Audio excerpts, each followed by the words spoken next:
Welcome to Fast Five, where our three panelists talk about 5 hot topics in 7 short minutes. Let's start off. Home sales on the rise in Washington County, but they fall in the state. Ron, you've had your hands in real estate for a long, long time. What does this mean? It rose 12.5%, or 104 to 117 sold homes. That's not even enough to write home about. Okay, so this is a really non-story. This is a blip. I think it's not even a blip. It's not that many. 12% rise in home sales is, like I say, 104 to 117.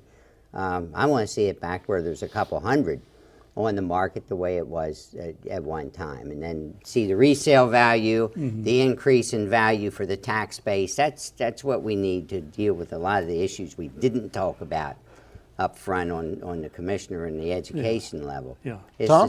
I'm sorry. Yeah, well, the average price has gone up, but again, it's a month slice of the pie. Right. And it doesn't mean a lot. I'm hoping it's a nice trend. I mean, there's people like me who moved here.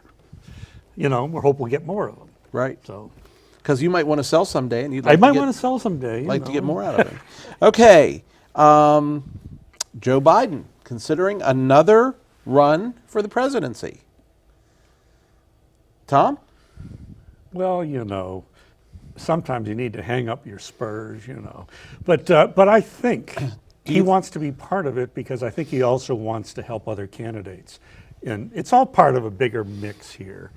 But gee, you know, I think we saw this with Hillary Clinton and things, especially on the Democratic side. They want somebody who represents a different generation, especially with stuff going on with the women, the youth. Would you agree? I mean, you know, I like Joe Biden. Would you agree at this point in time that Joe Biden would have been a preferable candidate to Hillary Clinton in the last He may very well have been, yes. Okay. All right. Ron, what say you? It's time for Joe Biden to become a mentor and to help the younger generation. It's time for Steny Hoyer, who is a good friend of mine, and Nancy Pelosi to gently walk off the stage, help younger people. Let's get some younger ideas in. But it's the same thing with Paul Ryan's a young guy, but it's time for Mitch McConnell and Orrin Hatch and some of those people to get off the stage, maybe help some other people. I think the top leadership of this whole country is long overdue to retire. Yep. All right. Election year politics bring party line proposals on education lockbox. Education lockbox number 1, is it a good idea, bad idea? What is it, Ron? It's a good idea. It's when they started casino gambling and all that stuff, to lock it in, what did they say? It was supposed to be 50% of it was supposed to go to education support around the state. Yeah. And it's never happened. And it's not. So the Democrats are saying we want to lock it in through a constitutional amendment, where the governor doesn't want a constitutional amendment. He just wants to sign something, which I like the Democrats thing, lock it in where it has to go so nobody can pick it up and put it somewhere else, whether a light rail line or something that they want to cut the budget for and use that money. So you want to make it more difficult to change, because constitutional amendments can be changed, obviously. Well, the people in the state voted constitutionally to allow gambling, so they should vote constitutionally to make sure what it said it was going to do, that it be done, and that's a constitutional amendment. That's simply what it is.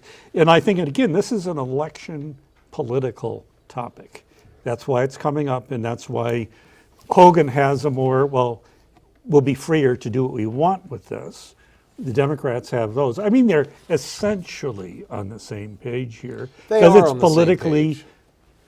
a politically good sell at this point, and that's why it's coming up now and maybe not before this. Okay. So, a judge says he supports a pretty big pay raise for circuit court and district court judges. Circuit court judges would make it's a $35,000 increase. Circuit court judges would make $189,433 a year. District court jurists would be paid up to $176,333. But what you should say there, it's going to be that increase, $35,000 over 4 years. That's correct. It's not coming up all at one time. It's significant. That's 25% pay raise, correct? I didn't That's do what a it is. It percentage. comes out to 25% approximately. Before the up it to 170, it'll be about 140. You know, and this is 35. You know, Well, as that's a huge pay. That's a pay raise when you consider what other people get, Right. Well, and what they don't get. Right, exactly. So you know, I can understand why. Does a voter like this? Maybe not. However, there's other issues because they can't get qualified people. for what Because reason? even that pay amount today is not enormous. Would in you be an today's attorney world. for $180,000 Yeah, a year? so they'd rather do something else than serve the public. Right. So, but then there's the other thing that, hey, maybe you want people who really want to serve the public and consider it Yeah, but as a then But do you want vocation. them serving at 2,000% of the average income in the county they're serving in? Not necessarily. Because frankly, that, you know, Yeah. that does impact judgment. You're not going to convince me otherwise. What does? How much money you make. I want to hire the best qualified person. Do you realize what a circuit court judge goes through? I'm Do you not- I'm not- I'm you not talking realize about what that. the opinions that they write, how it affects I everybody? understand that. That's right. I agree with I'll that. take that $189,000. $200,000 is not too much for a circuit court judge.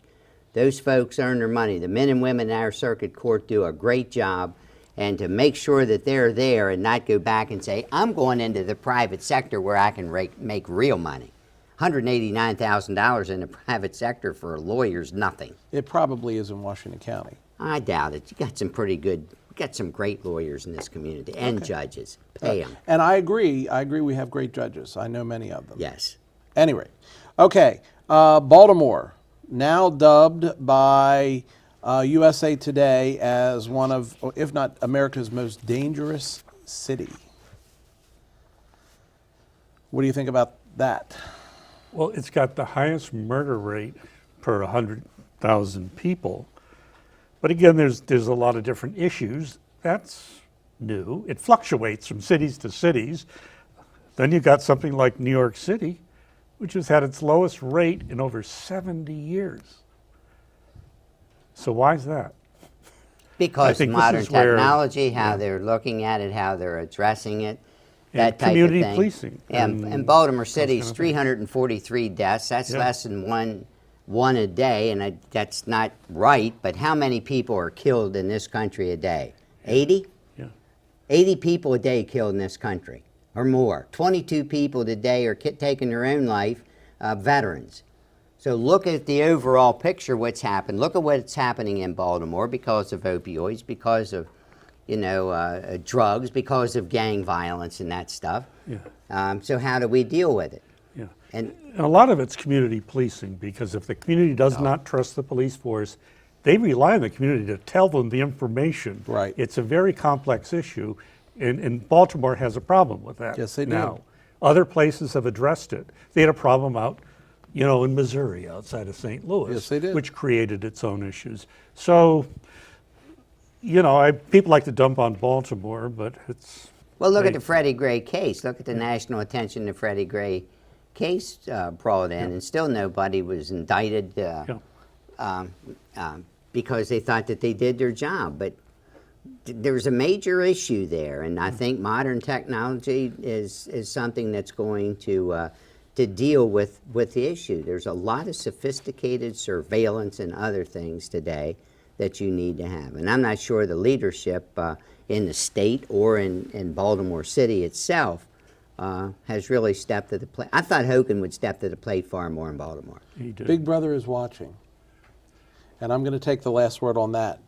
That's all the time we have for tonight, but we hope you will like us on Facebook, follow us on Twitter. Email us with your comments, questions, and suggestions for topics at feedback@theflipsidetv.com, feedback@theflipsidetv.com. And be sure to join us again next week for another episode of The Flip Side.